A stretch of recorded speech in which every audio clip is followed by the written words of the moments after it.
Hey everybody, what's going on? My name is Miles. Welcome to another video on the Bigger Profits YouTube channel. I always like to say I'm not an expert and I'm not a guru. I'm just an average guy who figured out how to build a real estate investing business through wholesaling and creative finance. If you'd like to do a deal together, you can head over to the description below and you can actually submit details to whatever deal you're doing right now, and I'll help you find your first buyer or just analyze your deal. So thank you for supporting. Let's get to it.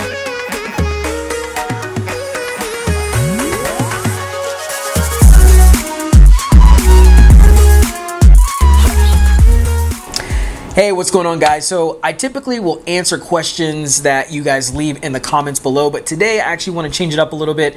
I just want to answer a question that I got probably a little while ago, and it was really about, Miles, what are some of the things that you wouldn't do if you could redo everything in your wholesaling real estate business? Now, that's a great question because there's a lot of videos out there that talk to you about what you should do, but there's not a lot of videos that talk about things you should avoid. And that's actually what I want to talk about today. So here are a couple things that I want to talk about that you should avoid while doing your real estate business, especially when it comes to wholesaling. So the first thing I want to talk about is not running title on the properties that you're wholesaling.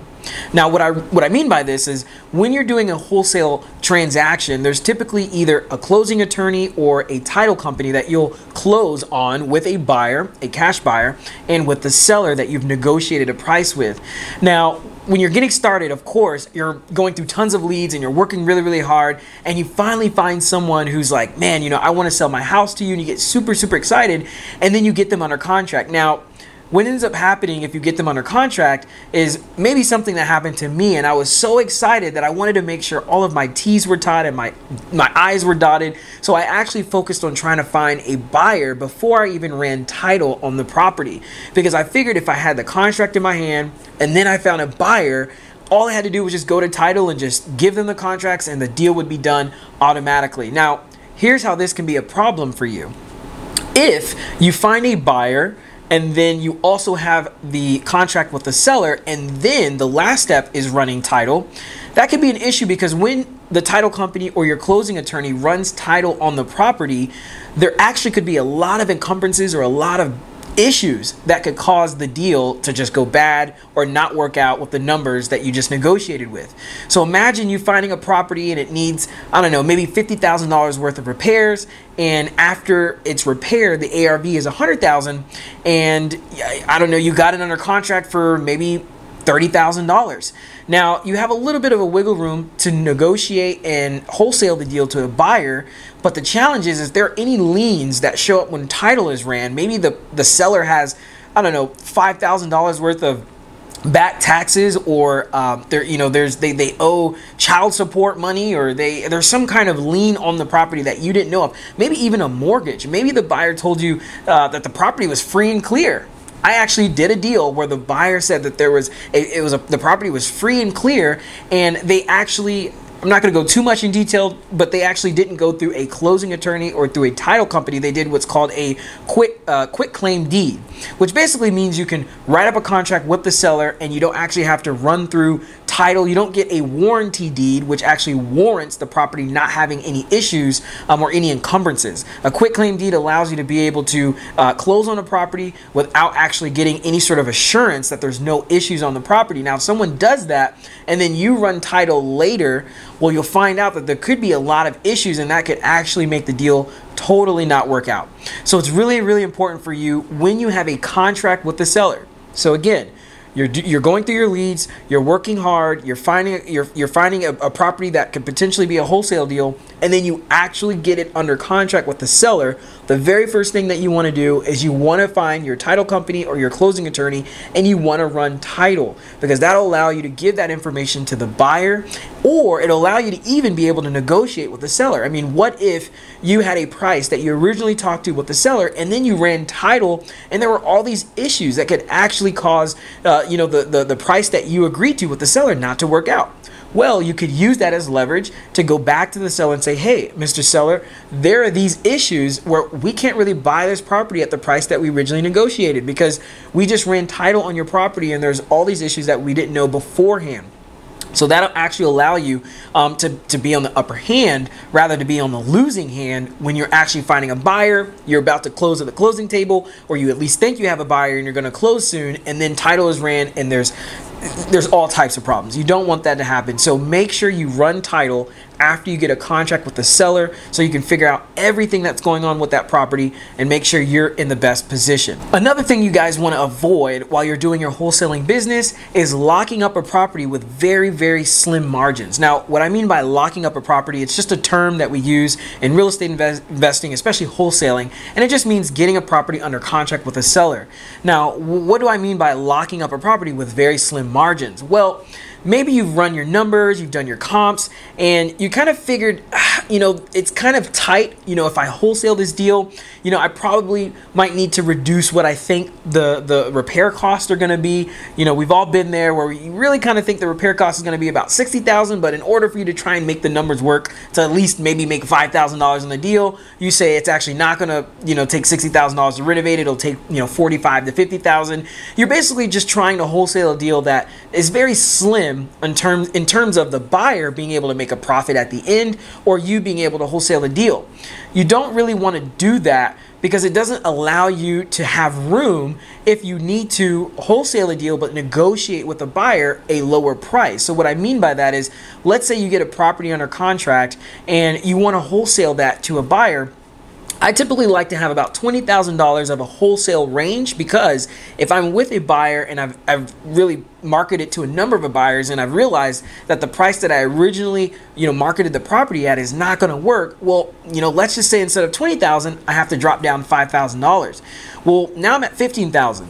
Worst case scenario, let's say I have to go all the way down to $5,000 when I originally was marketing it for $20,000. That's a $15,000 reduction on being able to wholesale the property. But if I'm doing a deal and I'm locking up a property with very slim margins, it's going to be very hard for you to even start off with a $20,000 wholesale transaction for you that it will even make sense. And it leaves you with a very, very slim chance of you being able to move that deal and be able to make true on the promise that you gave the seller. When we're locking up these properties, we're telling these sellers, hey, we're going to buy this property, or we're going to find someone who will be able to buy this property as well. But a lot of times, guys, when they first start, anybody who's first starting, they're really kind of posing as the investor themselves. I'm going to buy this property, or I want to buy this property from you, when they're really going to just wholesale it. So you don't want to be put in a position where you're saying you're going to buy this property, you're going to close fast, you pay cash, and then you lock up a property with slim margins and you try and market it, and there's buyers that are not buying this thing.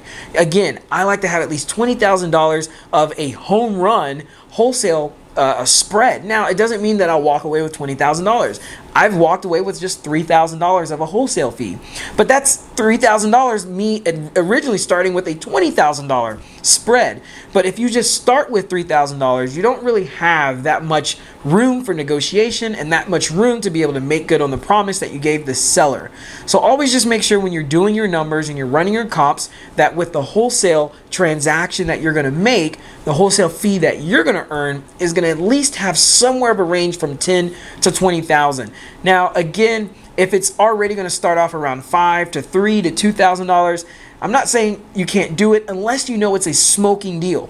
If it's in a neighborhood that is a bomb neighborhood and there are a lot of flips happening and there are a lot of cash transactions, and it just depends on how you converse with the seller. Maybe you guys negotiate to a price that the seller won't go any lower than the price that he's agreed to, and you're only going to make $3,000, but you absolutely know that that property is going to move. There's absolutely no question not to lock that property up and market it to buyers to actually move that property. You'll walk away with $3,000 for sure if you're really confident that that property will move.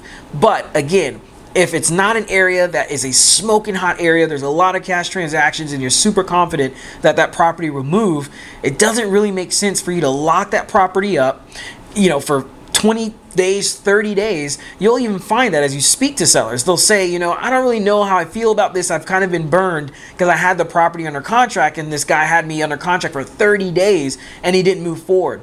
Those are the type of wholesalers that lock up properties with slim margins because they don't do the hard work, which is negotiation and really building rapport and working with the seller to get a price that would make sense for everyone. They're trying to just wholesale a deal as quickly as they can, get the property locked up to just kind of shoot the dart and see if it lands somewhere. You don't want to do that. Start off, guys, with a home run in mind. But if you don't hit home run and maybe you hit first base, second base, hey, at least you got something, but you don't want to start off with nothing. Another thing that you want to avoid is not really doing research or understanding the area that your property is that you're trying to wholesale. Now, what I mean by that is, yes, it does make sense if you are running the numbers and let's say it just depends on how many transactions are in that area, but there's enough that support you saying that the ARV is $80,000. Well, if you say that the ARV is $80,000, that might be true, but it may not be desirable for a buyer to still buy it and understand that they can sell it for $80,000 because of the area that it's in. Some buyers really understand that certain areas sell well and certain areas don't sell as well. For example, one thing that I learned when I was actually putting a contract together with a seller and then we signed and I started marketing it to buyers, I had a number of buyers tell me, hey, this property is going to be pretty hard to work with because it's on a main road. Now, I actually didn't know this getting into real estate. Like I said before, I'm just an average guy who didn't really know much about real estate. All I knew was realtors and real estate agents, and they sell and, you know, help people buy properties and things like that. I didn't even know that if a house is on a main road that's a little busy, that it tends to sell less or have less buyers that are interested, which really makes a difference for a buyer to fix and flip because they want to have the most opportunity for them to be able to sell that property. So that was something I found out through doing the business. So that's why I'm doing this video, so you guys can hear this and understand beforehand that you want to make sure you understand the neighborhood and the area. Because let's just say it is true that the property you ran comps on, the ARV actually is $80,000, and there are properties that support that. But what may not be as true is that it's a smoking hot deal, because let's say you didn't really go to that area, drive around, really understand that area, and the crime rate is huge, or it's just not that great of an area or a spot. It's maybe very awkward. It doesn't matter. There's just something that really doesn't make it a nice area. Again, it may be true that that property ARV is $80,000. Even if you get it at a low enough price where a fix and flipper can maybe make $15,000, $20,000, $30,000, they just don't feel comfortable that they'll be able to sell it because of the area that it's in. So that may not be the best example, but I hope you guys understand what I'm saying is that you really want to understand the neighborhood and the area. There are things that make an area or a neighborhood not so great in terms of being able to sell properties. There are some areas, especially if you're doing rentals, that may not be that great in terms of higher quality renters. Maybe it's more lower quality, higher crime, not the best area for rentals, quote unquote, kind of the ghetto in certain areas. You may not know that a certain area is kind of quote unquote like the ghetto, but you want to do your research to really make sure you understand that neighborhood before you start locking up a property and assuming that just because the ARV is high enough for numbers to really make sense for a fix and flipper or maybe even a buy and hold investor to make some cash flow or to make a profit, that they won't understand that the area may not be that great. So you just want to make sure you do your research. And ways that you can do that: number one, you can talk with real estate agents. Build relationships with real estate agents. They know areas in and out. They know neighborhoods. They're doing this every single day, helping people buy and sell properties, and they just know their market.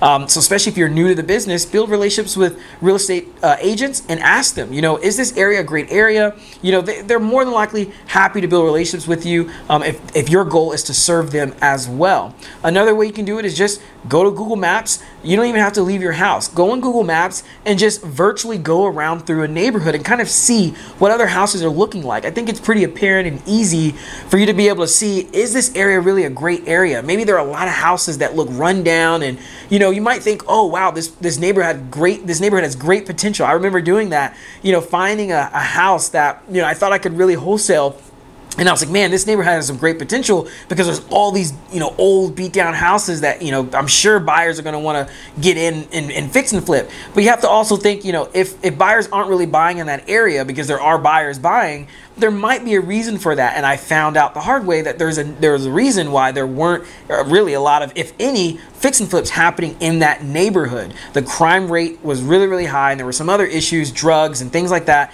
And again, you want to make sure you understand the area and the location, because that is also important when you're running comps and you're running your numbers on these wholesale deals. So the last thing that I want to share with you guys that you want to avoid in your real estate investing business is posing as the real estate investor yourself, that you're going to be the one buying the property cash even when you don't have the cash to buy it yourself. Now, there are other ways to create a framework for the sellers to understand what you're doing and not have wholesaling be the only strategy that you are using. So what I mean by that is when I talk to a seller, I'll say, hey, we as in a company would really love to offer you cash for this property at this price. If they don't accept that price, then I'll say, if I can't get my price for cash, then we'll definitely talk about your price and get as close as we can to that, but I want terms. Now, that's for another video on how to buy a property on creative finance, but I'll ask and talk about terms. Now, if they're not interested in terms, then I'll say, well, if I can't do this deal cash, and if I can't buy this property with terms, then I'll even help you find the buyer. I have a lot of investors in my network. I have a lot of buddies that buy properties cash. Maybe I can find someone that's willing to buy your property at the price that you want for cash. Now, that allows you to be able to wholesale the deal with transparency. So you're not going into the deal saying, hey, I'm a buyer, I'm the investor, I'm paying cash for your property. Then you lock up the property for who knows how long, 30 days, 60 days. You try and find a buyer, and for whatever reason you can't find a buyer. It hurts your reputation, and it really hurts the reputation of a real estate investing and specifically wholesaling. So just make sure that you have those three things under your tool belt when you're negotiating with sellers, that A, you're willing to buy it cash, the company that you're involved with, B, you're willing to give terms. If you can't get the price that you want, you'll try and work out and buy the property on the price that they want with terms, or C, you'll find a buyer to help them buy the property at the cash price that they're asking for. So guys, hopefully that made sense. Hopefully these things really help you to avoid making these mistakes in your real estate investing business. If you have any other questions about things that you're struggling with or things you've even heard and you just want to know how you can avoid making any of those mistakes, I'm here to answer those questions. And make sure you leave questions in the comments below, because my job here is to share with you my journey and how real estate investing has helped my business and my family. So thank you for watching, and good luck.